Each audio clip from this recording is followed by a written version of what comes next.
y los antecedentes familiares de mi paciente.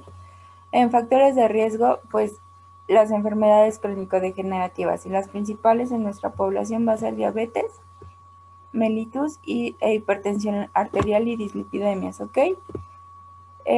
Yo les había comentado que la hipertensión arterial es como la madre de todas las patologías, siempre se los digo durante el curso, porque de ahí casi siempre mis pacientes tienden a desarrollar insuficiencia cardíaca y de ahí valvulopatías, y pues el tratamiento casi siempre es quirúrgico cuando no se atiende o se da un diagnóstico y un tratamiento oportuno para estos pacientitos. En antecedentes patológicos tenemos eventos cardiológicos y eventos no cardiológicos. Enfermedad actual, vamos a valorar la presencia de disnea y tos, el dolor torácico, sobre todo qué tipo de dolor es, si es opresivo, si es punzante, si se irradia a algún lugar, factores que lo exacerban, factores que disminuyen este dolor, sobre todo para comenzar a hacer diagnóstico diferencial entre angina estable y angina inestable, ¿no? Síncope. El síncope, ustedes saben que es la pérdida de la conciencia súbita, pero no deja ninguna secuela cuando hablamos de una alteración a nivel cardiovascular. Sin embargo, si hay una pérdida de la conciencia por alguna causa neurológica, pues casi siempre va acompañado de complicaciones, ¿sale? Palpitaciones, hay presencia de palpitaciones, de edema, sobre todo valorar la función renal, hemoptisis para saber si es de una causa cardiológica o una causa pulmonar. Si mi paciente solamente presenta astenia, dinamia o ya entra al concepto de fatigabilidad y de ahí tienden a desarrollar caquexia cardíaca. En cuanto a la cuantificación de la severidad de los síntomas, vamos a aplicar las escalas, sobre todo de la Sociedad Europea de Cardiología, las estándares aquí en la población que van a ser las de la guía de práctica clínica, eh, dependiendo de la patología que estamos estudiando, de la NIJA, de la AJA y de los METs, sobre todo para valorar qué tanto está comprometido mi paciente para realizar sus actividades diarias. En cuanto a signos vitales, es importante valorar la tensión arterial, la frecuencia cardíaca, la temperatura y la cuantificación de la uresis. En exploración física vamos a ver el pulso arterial, sobre todo cómo se compone un pulso arterial en cuanto a gráfica, las anormalidades de estos pulsos y las probables patologías que me puedan condicionar. Pulso venoso yugular, igual, vamos a ver por cuántas ondas se compone, positivas y negativas, y sobre todo cómo se mide o cómo se valora este pulso venoso, que ya vimos o ustedes saben que es por medio del catéter de Schwann, y el catéter de Schwann es un procedimiento diagnóstico terapéutico, pero es invasivo, y en la actualidad pues contamos con otros estudios de gabinete que nos condicionan, nos proporcionan estos datos sin ser tan invasivos como el ecocardiograma, ¿va? Bien, hablando de los factores de riesgo, déjenme poner.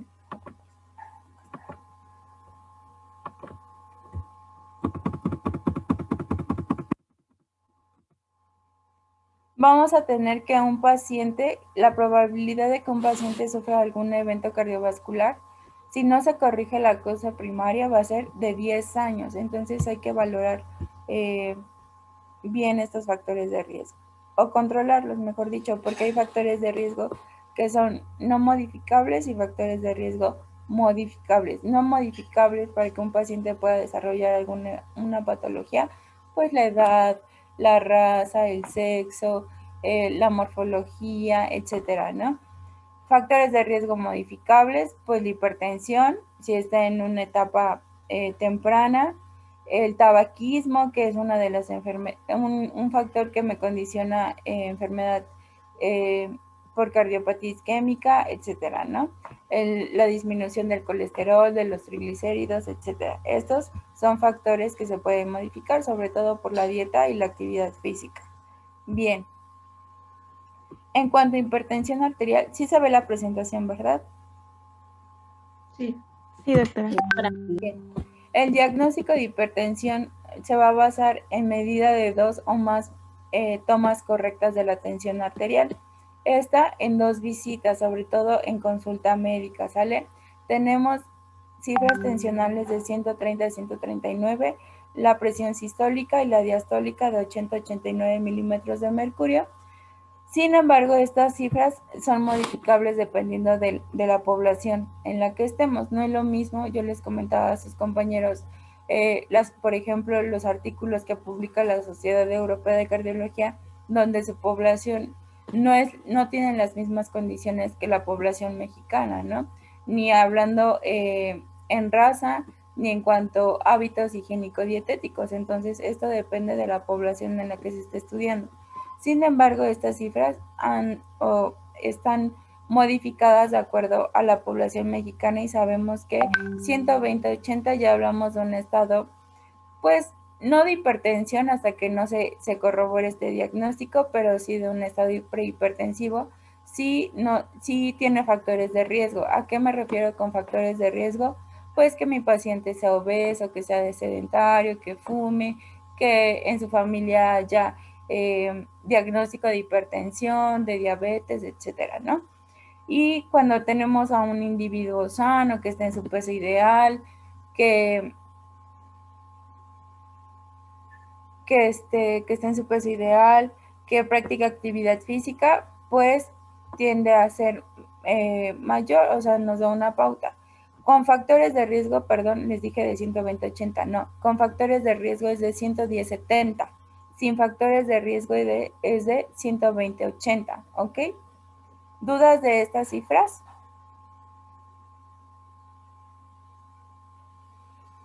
¿No? Bueno, la JNS7, que es de las cifras, ahora, solamente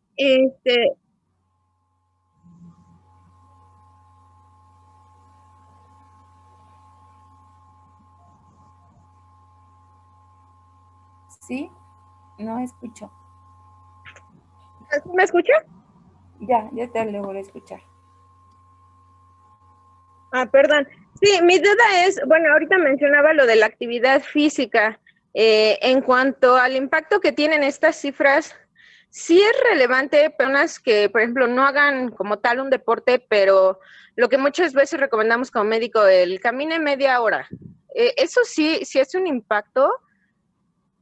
Sí, vamos a O ver debe ser? el apartado de hipertensión arterial, que tiende a disminuir hasta 3 milímetros de mercurio cuando realizan una actividad física pues constante. Y obviamente, pues la actividad física, ustedes lo saben, no tiene resultados si no va acompañado de una buena alimentación, ¿no? Entonces, esto es importante para disminuir las cifras de tensión arterial. Sí disminuye. Ok. Y entonces sería más como la constancia y, bueno, claro, la alimentación. Sí, para disminuirlo, sí. Ok. Acuérdense que casi siempre recomendamos ejercicio. A ver, ¿qué tipo de ejercicio es el... ¿Qué tipo de ejercicio recomendarían a un paciente hipertenso y obeso? Acuérdense, hay dos tipos, isotónico e isométrico. Bueno, ok. Isotónico, ¿no? Isotónico, ¿no, doctora? Exactamente, ¿por qué isotónico?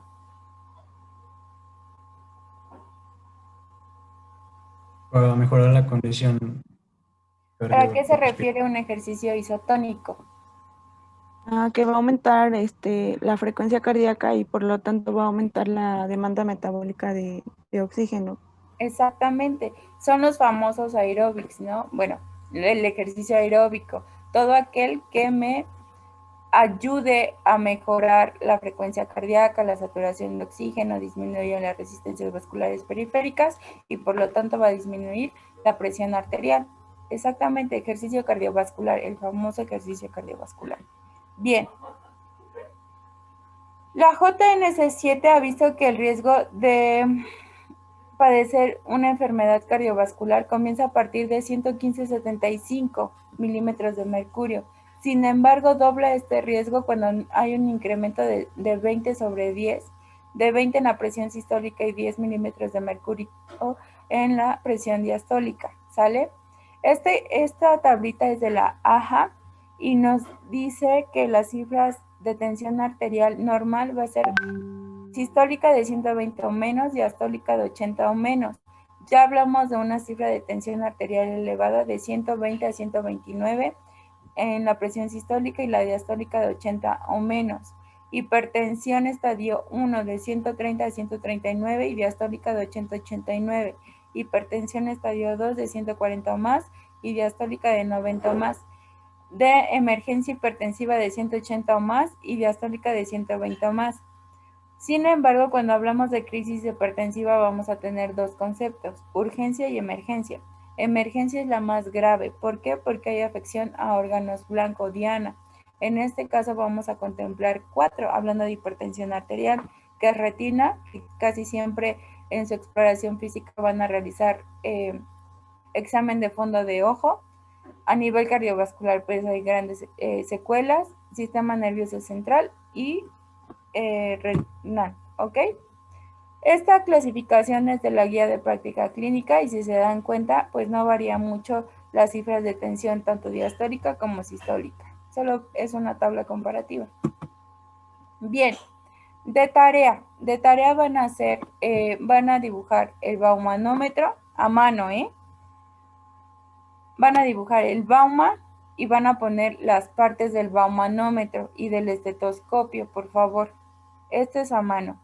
Y me van a poner la correcta toma de la tensión arterial.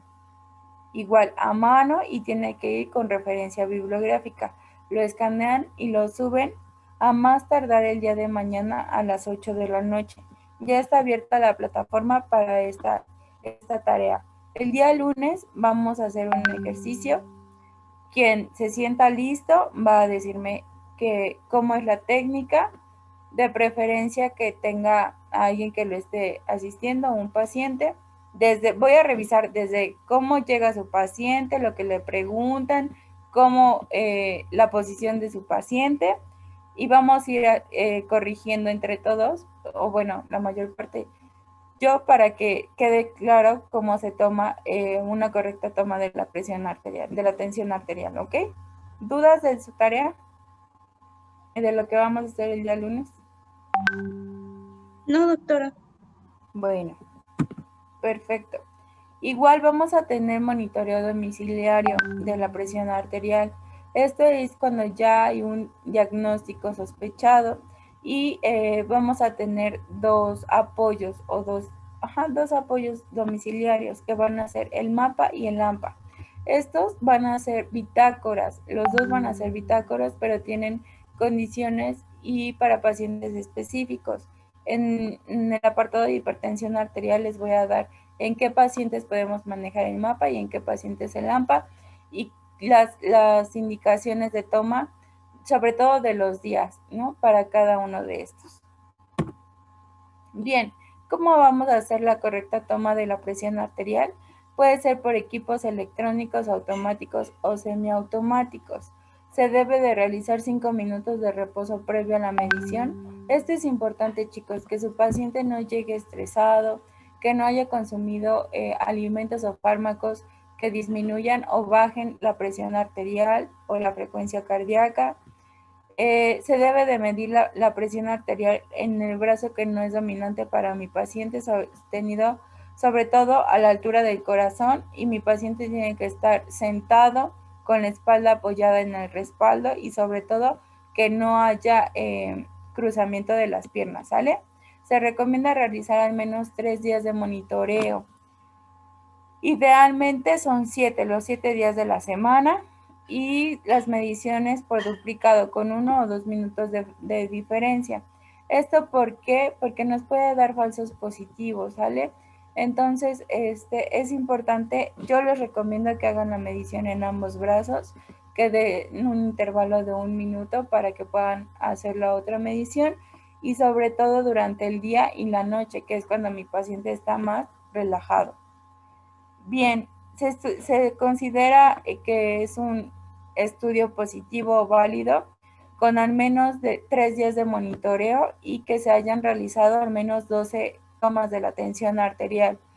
En casa, este es para casa. Para consultorio son 2 tomas positivas con adecuada toma de la presión arterial, de la tensión arterial, perdón, Y hay que descartar, sobre todo en consultorio, el famoso fenómeno de bata blanca. Esto quiere decir que se elevan las cifras tensionales cuando mi paciente ingresa a una unidad donde haya personal sanitario de salud, ¿sale?